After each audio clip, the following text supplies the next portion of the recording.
Gostaria de pedir licença para contar uma experiência pessoal. Na Mansão do Caminho, que é um laboratório, por lá já passaram mais de 30 mil crianças que hoje são adultos. Em nossos lares substitutos passaram 876 crianças que nós educamos, hoje são adultos. Já nos deram mais de 300 netos e 16 bisnetos. Palavra pesada, mas já nos deram. Nós temos ali um laboratório de vidas. No mês de maio de 1978, eu me preparava para uma viagem internacional. E quando estava concluindo a mala, a altas horas, devendo viajar muito cedo na manhã seguinte, um dos meus filhos adotivos aproximou-se e me disse: tio, eu preciso de ajuda. O senhor imagine que eu tive uma noite péssima. Tive um pesadelo. Eu tive a sensação de que um monstro me perseguia, ameaçava esganar-me. Eu corria e aquele ser detestável corria atrás de mim para alcançar-me. E quando estava no momento de me encontrar, eu desmaiei e acordei banhado de suor. Tive um dia péssimo e estou com medo de dormir. Eu pedi que ele esperasse um pouco.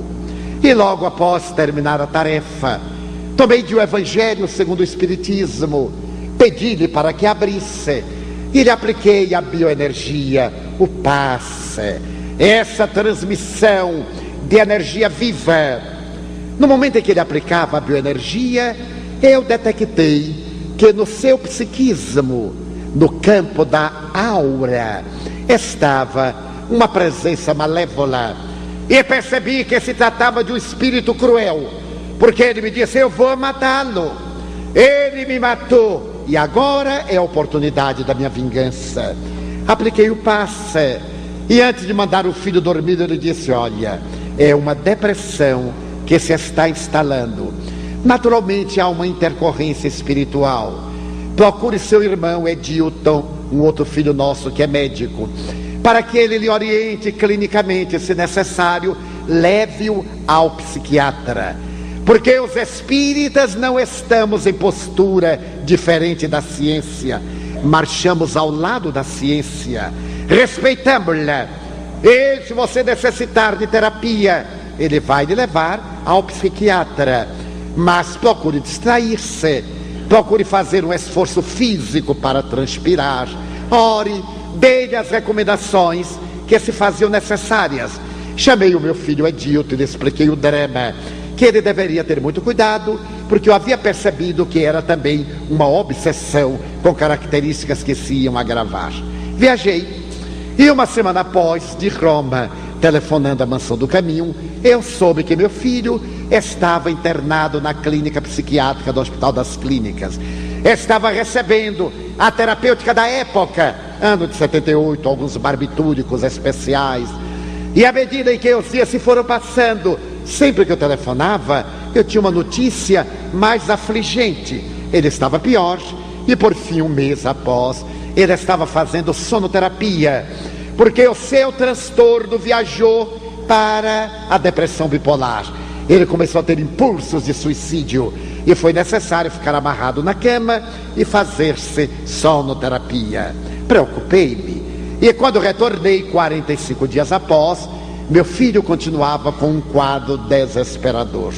O psiquiatra recomendou que eu não fosse visitá-lo, porque ele estava adormecido e a visita não seria saudável. A Mansão do Caminho é o departamento de assistência social do Centro Espírita Caminho da Redenção, que fundamos em 1947 com um grupo de companheiros abnegados. Nós temos todas as atividades típicas da doutrina espírita. Para quem não é espírita, permita-me dizer que essas atividades são doutrinárias: seminários, simpósios, conferências, diálogos, cursos, estudos da evangelização infanto-juvenil, todas as atividades de propaganda, de consolação, atendimento fraterno, aplicação da bioenergia, e temos as sessões práticas, também chamadas mediúnicas. Essas sessões estão divididas em dois grupos: aquela para atender as pessoas cuja mediunidade aflora e necessitam de orientação. Primeiro, a pessoa deve ser informada de o que é o espiritismo, fazer um curso para depois educar a mediunidade. É um grave risco a pessoa participar de atividades mediúnicas sem saber de que se trata. É o mesmo que entrar num gabinete de química sem conhecer as fórmulas e ficar brincando com aqueles líquidos transparentes, pensando que é água e pode ser ácido sulfúrico. E temos uma outra reunião, que é chamada de desobsessão. A primeira nós chamamos de desenvolvimento, educação da mediunidade, educação do fluxo nervoso, educação dos hábitos. A outra é terapêutica, para atender a problemas especiais que dizem respeito a envolvimento com os espíritos perversos e com as várias enfermidades físicas, emocionais, psíquicas. Era dia de reunião mediúnica de desobsessão. E como eu faço parte, a nossa reunião é dividida em 2 etapas. Às 19h30 nos encontramos, fazemos leituras, alguns diálogos, e às 20 horas passemos a parte experimental. Diminuímos um pouco as luzes, é feita a oração de abertura. A reunião mediúnica é constituída de um diretor, que nós chamamos psicoterapeuta espiritual ou doutrinador, de médiuns, de pessoas frias mediunicamente, de colaboradores para atividades de passes, constituindo uma equipe harmônica, que deve ser em pequeno número, de pessoas que se conheçam, que se estimem, que se respeitem, para que haja uma perfeita sintonia psíquica. E logo após a oração, eu fui instrumento de uma comunicação. As nossas reuniões são todas gravadas, para depois nós estudarmos, porque nós somos espíritas, mas não somos ingênuos. Nós temos crença na imortalidade da alma, mas não aceitamos quaisquer devaneios nervosos de natureza supersticiosa em absoluto. O espiritismo é a doutrina da razão, da lógica, do bom senso, do fato.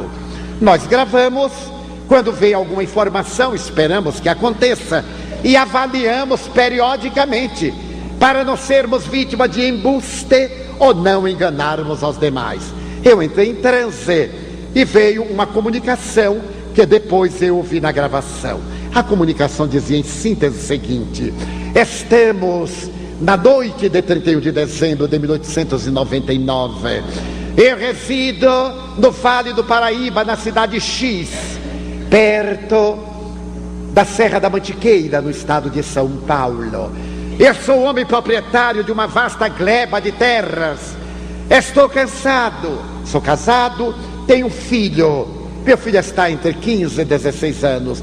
Naquela noite especial, eu estava com uma estafa muito grande e pedi à minha mulher que me desse um chá relaxante para dormir. E a infame colocou um sonífero. Quando eu tomei o chá, eu dormi pesadamente. E depois acordei estertorado, agônico, e ao abrir os olhos, eu vi meu filho sobre mim, com os joelhos prendendo meus braços, um travesseiro de plumas sobre minha boca e nariz, e a minha mulher me segurava as pernas e ambos gritavam: morre, miserável, tu deves morrer, és sovina, nós iremos ver nos livros de ti, não haverá vestígio, não vão ficar marcas, morre.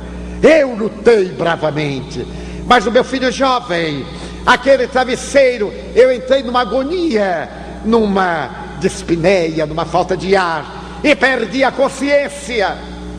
Em determinados momentos eu tinha uma sensação de queda, em uma escuridão como nunca deve ter havido antes. Não sei quanto tempo se passou. A minha agonia, a minha falta de ar, o peito estourando, o meu desespero correndo de um lado para o outro, até que subitamente despertei. Despertei na minha propriedade, mas já não era a minha propriedade. Havia pessoas, eu tentei comunicar-me, ninguém me atendeu. Eu percebi outras sombras como eu, e aqueles seres estranhos disseram: tu és um louco, tu já morreste. Eu não sabia o que era a morte. Para a minha vida era o dinheiro, era a religião que ia me dar o reino dos céus e nada mais. Quando eles disseram que eu estava morto, e quando elucidaram que eu havia sido assassinado pela minha mulher e pelo meu filho, eu lembrei-me da cena e o ódio tomou conta de mim, fazendo espumar de ira. E eles disseram: é tarde demais, já se passou um largo período, e os miseráveis venderam a tua propriedade, expoliaram tudo que tu tinhas, e agora vivem na capital da república, a regalia, vinga-te. Mas como? Eu não entendia nada, eu não sei o que me aconteceu, eu saí desvairado, e o tempo para mim perdeu significado. Mais ou menos nos anos 50, eu me senti atraído por uma jovem de 20 anos, mas atraído pela repulsa. Era uma jovem que eu detestei. Ela era portadora de uma estranha peculiaridade, como se fosse um imã e eu fosse uma limalha de ferro. Aonde ela ia, eu me sentia atraído, como se fossem os cabelos da Medusa. Eu a odiava e sentia por ela náusea, mas não sabia por quê. Fiquei tão imantado que passei a acompanhá-la aos momentos íntimos, ao banheiro, ao repouso. E certo dia, quando ela se deitou e adormeceu e saiu do corpo, eu descobri que era minha mulher. Era minha mulher agora, metamorfoseada. Eu não sabia porque ela estava daquela forma. Eu avancei para estrangulá-la. Ela me reconheceu e voltou correndo ao corpo. Eu percebi que poderia me vingar. E aqueles companheiros disseram: ela está reencarnada. Os miseráveis também voltam. Eles têm que pagar. Mata! Tu deves vingar-te. Eu fiquei à espreita, e a partir dali não a deixei mais dormir. Toda vez que ela ia entorpecendo, eu aparecia na sua memória, e a sua consciência de culpa fazia retroceder ao tempo, ao pavor. Ela foi defiando, entristeceu, eu me fui apossando da sua mente, e ela foi atirada no manicômio judiciário como esquizofrênica. Ali então, depois de vários anos, um outro psicopata violentou-a. Ela concebeu. O miserável do filho foi jogado fora, não sei o que aconteceu. E eu percebi que naquele conúbio entre o esquizofrênico e ela, eu senti estranhas e peculiares sensações, porque estava imantado. Comecei a explorar-lhe a debilidade orgânica, e ela está para morrer. Vou matá-la. Foi quando, no mês de maio, eu senti a mesma coisa por esse infame. Eu nunca havia tido ideia desse infeliz. Senti-me atraído. Como eu já conhecia a história, dei-me conta que deveria ser o meu filho. E quando ele adormeceu e saiu do corpo, eu apareci com toda a ira para estrangulá-lo, para vingar-me. O miserável recuou, fugiu, mas eu fiquei à espreita. Agora eu vou atirá-lo no quarto piso da clínica. Vou matá-los. Seria essa a história. Ao doutrinador cabe uma psicoterapia, um diálogo ameno, com muita ternura, porque o espírito é infeliz. E o nosso psicoterapeuta lhe disse: meu irmão, você tem toda a razão. Você é perverso porque foi vítima. Talvez eu fizesse o mesmo. É provável que eu agisse da mesma forma. Mas eu quero lhe dizer que já se passaram 78 anos. Você dá-se conta de quanto você é infeliz? 78 anos de sofrimento. Não acha que você agora merece ser feliz? E ele perguntou: e como eu seria feliz? Perdoando ou nunca? Eu prefiro a desgraça ao perdão. Mas olhe bem, o que é que você pretende? Pretendo matá-los. E se Deus não deixar? Não sei quem é Deus. Vai saber. Você, por exemplo, está aqui porque a misericórdia divina trouxe-o. Não, eu vim porque quis. Muito bem. Então tente ir-se. Saia, é livre. Pode ir-se. Não irei porque não quero. Pois pense na probabilidade de você ser feliz. Lembre-se que ninguém fica devendo à consciência cósmica. Eles pagarão. A divindade tem códigos. Não é necessário que você cobre.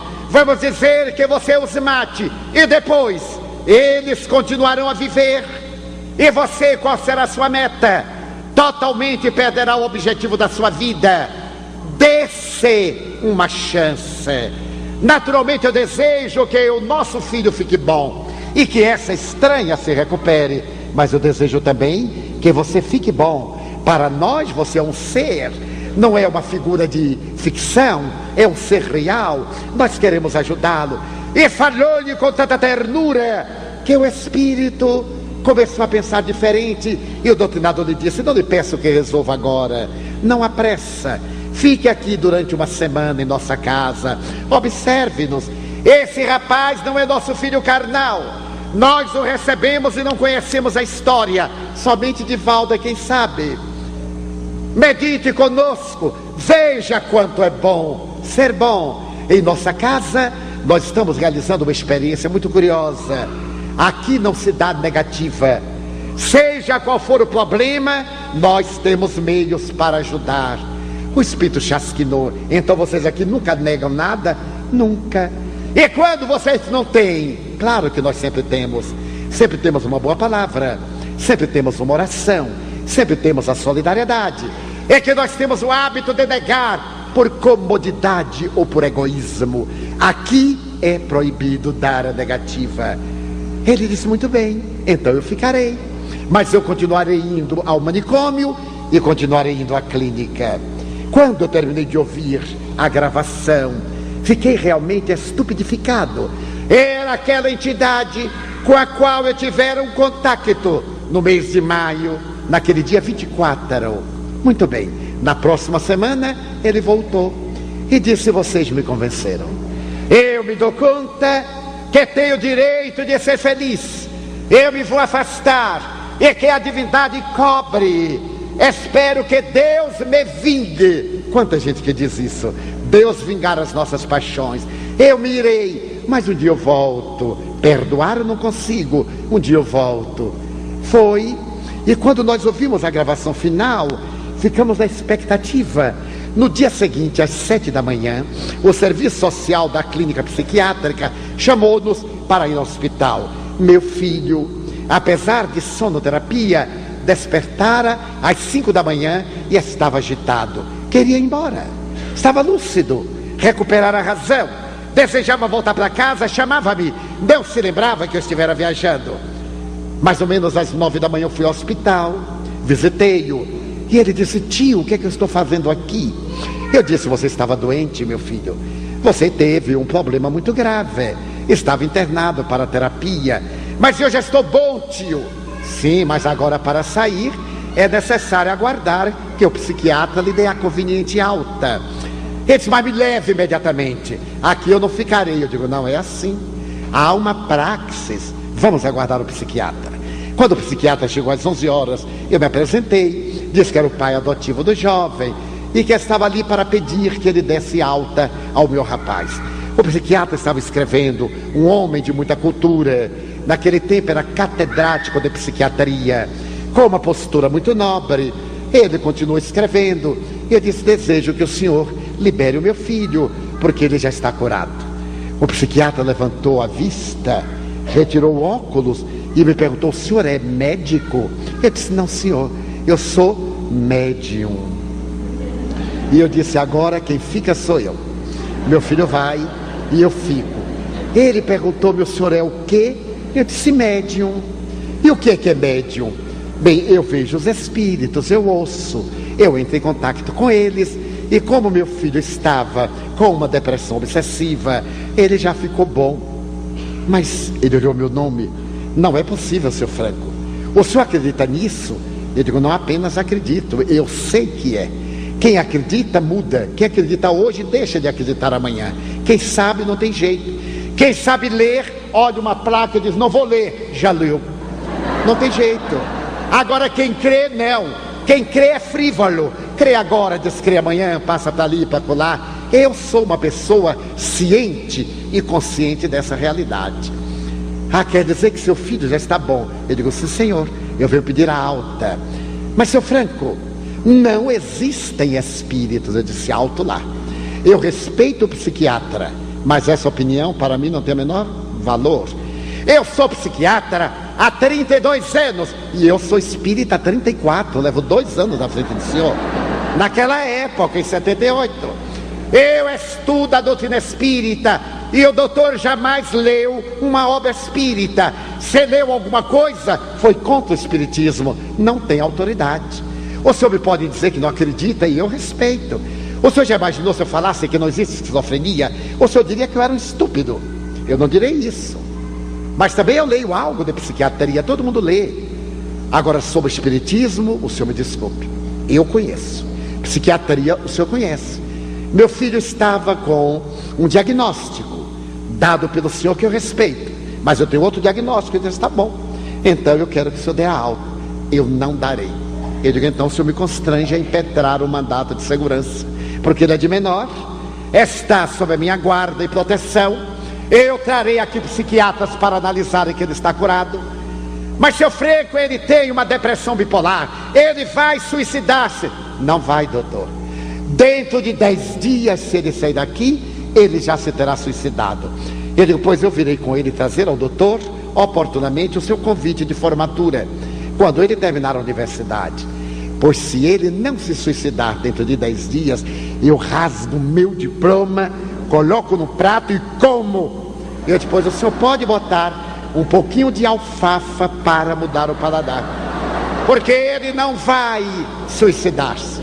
Ele então rabiscou e disse, o senhor é responsável. Eu disse, sim, senhor, responderei perante a justiça. Se ele suicidar-se, eu sou coautor, corresponsável. Levei o meu filho, entreguei ao médico clínico outro filho, convidei o psiquiatra para o acompanhar, e ele não voltou a ter qualquer episódio.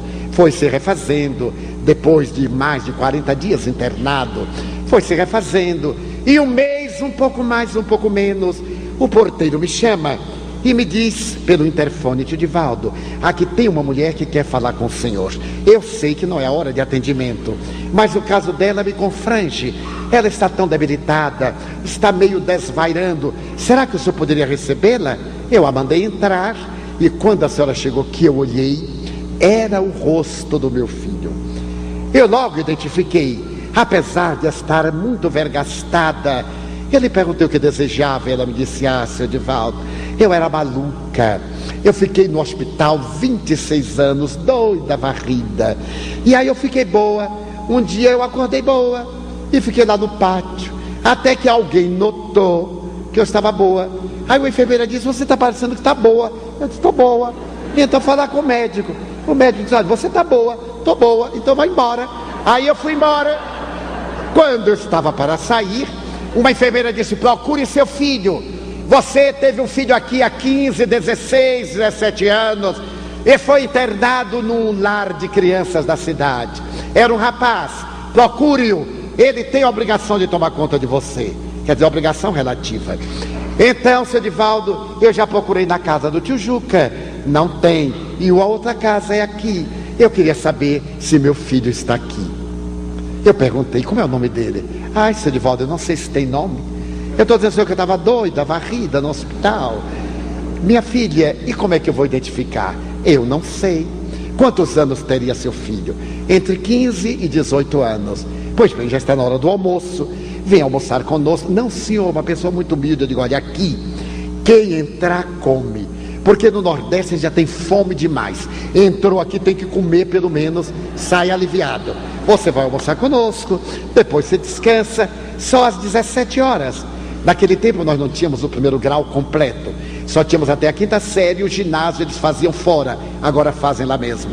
Eles estão estudando, quando eles voltarem eu vou reunir, você me diz quem é seu filho.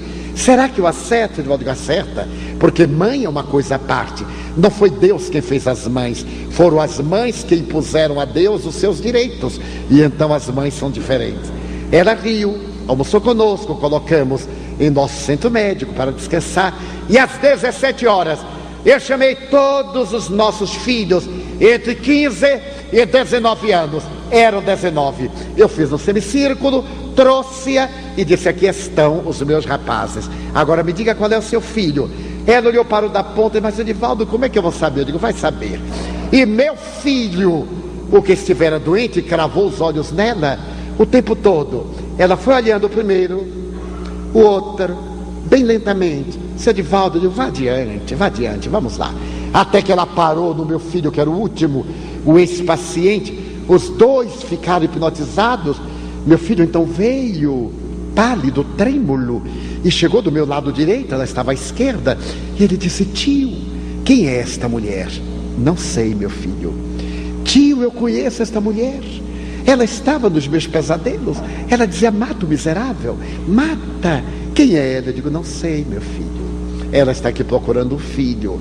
Ele deu a volta, chegou defronte dela e pronunciou quase pateticamente uma palavra que nunca havia dito: mamãe. Abraçou-a. Os dois caíram em pranto, e eu também, que não deixo ninguém chorar a sós, eu sou um excelente companheiro. Ficamos chorando.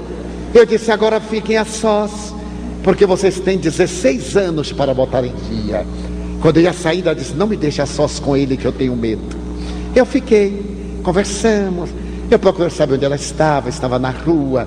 A família abandonou-a por esquizofrênica irrecuperável. Então eu lhe propus alugar um casebre lá no bairro da Mansão do Caminho. Ela viria ao centro médico fazer o tratamento. Nos fins de semana, o seu e meu filho iriam ficar com ela. E assim fizemos. Ela se instalou numa casinha que nós arranjamos, continuou o tratamento. Quando meu filho completou 18 anos, ele me disse: tio, eu quero morar com minha mãe. Eu disse: ainda é cedo. Você não tem trabalho, não terminou a universidade. Só depois, só o libero depois. Não há pressa. Mas tio, eu tenho uma dívida para com ela. Eu digo: dívida, meu filho, até o Brasil tem, e não vai pagar nunca. Então você aguente um pouquinho. Essa dívida nós pagaremos depois.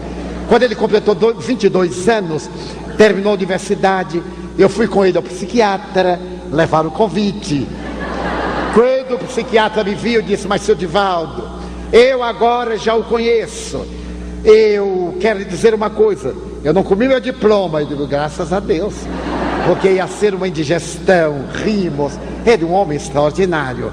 Seu Edivaldo, desde aquele dia que o senhor me arrasou, que disse que eu nunca havia lido nada, eu nunca tinha lido nada. Eu aí fui ler o tal de Allan Kardec. Depois eu fui ler os colegas.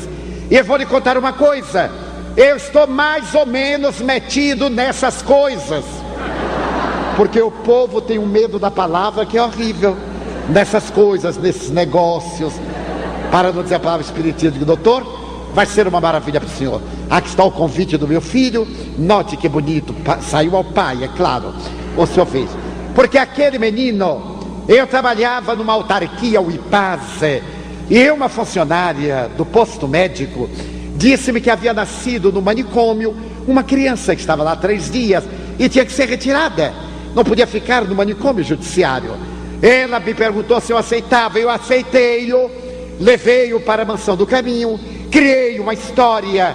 Essa minha colega transferiu-se, perdeu o contato e nunca soube quem eram os seus pais. Ali estava agora, contei ao psiquiatra. Ele achou muito interessante. Quando meu filho completou 24 anos, ele se casou. Agora já estava numa melhor situação de vida, melhorou a casa, a mãezinha ao lado. Ela ficou com alguma leve sequela depois de mais de 20 anos de esquizofrenia por obsessão. Nasceu o seu filho, um menino, e ele me disse: tio, o senhor vai achar estranho, esse menino não me trouxe felicidade. Eu preferi uma menina. Eu não gosto do meu filho. Por que será? Eu digo: vai gostar. É um anjo, meu filho. Essa criança vai ser a razão da sua felicidade. Quando o menino completou 4 anos, ele veio até mim e disse assim: hoje o senhor vai me contar essa história. O senhor vai me dizer quem é ele. Eu quero saber quem é a reencarnação. Não é só se eu mentir, porque eu não sei. Mas, tio Edivaldo, o senhor tem que saber.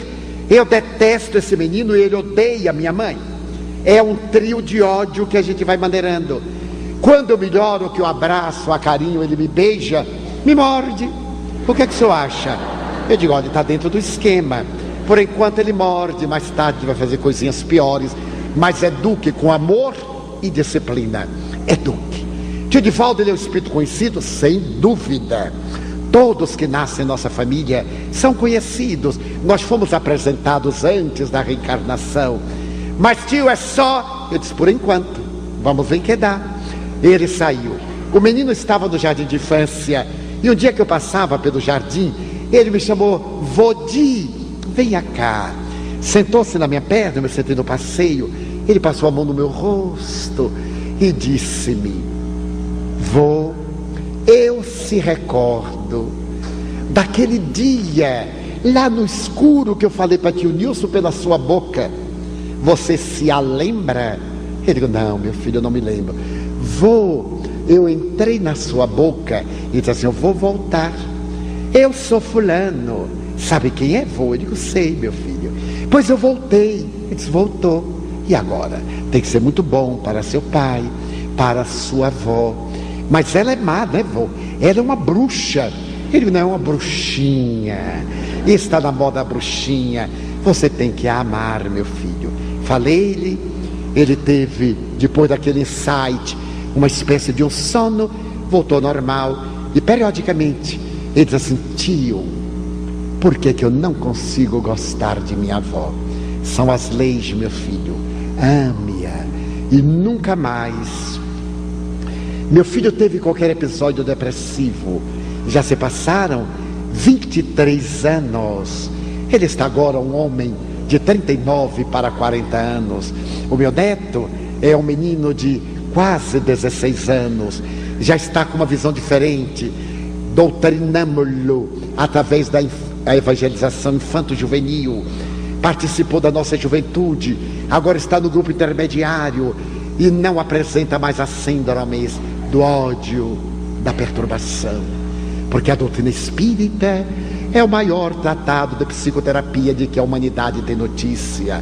Ela irá contribuir largamente para os transtornos depressivos e de outra gênese, através da lucidez da criatura, do despertar para a prece, para os atos de caridade, as boas leituras, para que o indivíduo se esforce. É possível sarar a depressão, libertar-se da obsessão, é claro, pela renovação da criatura humana. Vivemos essa herança e não deveremos negá-la à posteridade. Os espíritos informam que esse século será o século da beleza, da religião, será o século da arte. Nós estamos muito bem aquinhoados de ciência e de tecnologia. Iremos aplicar quando a Terra estará se transformando de mundo de provas e expiações em mundo de regeneração. Desenha-se uma madrugada de luzes. É necessário que nós viajemos para dentro e procuremos lapidar as nossas arestas. Mudemos de atitude perante a vida, superemos o pessimismo, coloquemos sol, beleza, amor. Nós já tentamos a guerra, quantas vezes? O ódio, a traição. Esse é o momento de tentar a terapia do amor. Demos-nos então as mãos. E apesar da violência urbana, apesar da indignidade social e governamental no mundo, apesar dos disparates, digamos, meu Deus, eu não irei engrossar as fileiras dos que blasfemam. Eu quero dizer-te que eu amo a vida, que para mim é bela e é consentida. Muito obrigado, Senhor, pelo que me deste e pelo que me dás. Muito obrigado pelo ar, pelo pão, pela paz. Muito obrigado pela beleza que os meus olhos veem no altar da natureza. Olhos que fitam o céu, a terra e o mar, que acompanham a ave ligeira que corre fagueira pelo céu de anil e se detém na terra verde, salpicada de flores em tonalidades mil. Muito obrigado, Senhor, porque eu posso ver meu amor, mas diante da minha visão eu detecto os cegos que andam na escuridão, que tropeçam na multidão, que choram na solidão, que caminham nesse estado de abandono. Por eles eu oro e a ti eu imploro comiseração, porque eu sei que depois desta lida, na outra vida eles também enxergarão. Muito obrigado pelos ouvidos meus, que me foram dados por Deus, ouvidos que ouvem o tamborilar da chuva no telheiro, a melodia dos ventos nos ramos do almeiro, as lágrimas que vertem pelos olhos do mundo inteiro, ouvidos que ouvem a música do povo que desce do morro na praça a cantar, a melodia dos imortais que a gente ouve uma vez e não esquece nunca mais, a voz melodiosa canora, melancólica do boiadeiro, e a dor que geme e que chora no coração do mundo inteiro. Pela minha faculdade de ouvir, pelos surdos eu te quero pedir, porque eu sei que depois desta prova, na vida nova, eles voltarão a ouvir. Obrigado pela minha voz, mas também pela sua voz, pela voz que canta, que alfabetiza, que ilumina, que trauteia uma canção, pela voz que o teu nome profere com sentida emoção. Diante da minha melodia, eu quero rogar pelos que sofrem de afasia, os que não cantam de noite, os que não falam de dia. Oro por eles, porque eu sei que depois desta dor, no teu reino de amor, eles cantarão.